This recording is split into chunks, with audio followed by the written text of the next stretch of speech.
আসসালামু আলাইকুম বন্ধুগণ, আশা করছি তোমরা সকলেই অনেক ভালো আছেন। আজকে আমরা আসলাম আমাদের ঢেঁড়স খেতে।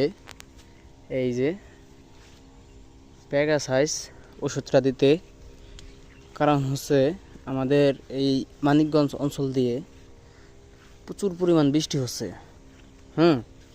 প্রচুর পরিমাণ বৃষ্টি হচ্ছে, সেই কারণে আর কি আজকে ওষুধটা দেওয়ার আশা। এই যে দেখতে পাচ্ছেন, এই যে গাছে পচন লেগে গেছে, এই যে ঢেঁড়সের ফুলে পচন লেগে গেছে, সেই কারণে আর কি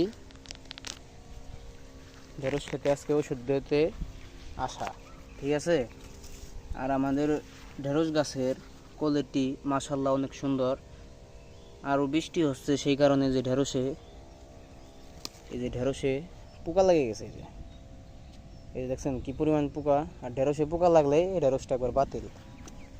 আর আপনারা যারা ঢেঁড়স ক্ষেত করতে চান বা করবেন, তারা অবশ্যই ভালো একটি জাত নির্বাচন করে এই ঢেঁড়স চাষ করবেন, তাতে আপনারা লাভবান হতে পারবেন। দেখা হচ্ছে অন্য একটি ভিডিও নিয়ে। সবাই ভালো থাকবেন, সুস্থ থাকবেন। আর চ্যানেলটিকে নতুন হয়ে থাকলে চ্যানেলটিকে অবশ্যই সাবস্ক্রাইব করে পাশে থাকবেন। আসসালামু আলাইকুম, সবাই ভালো থাকবেন।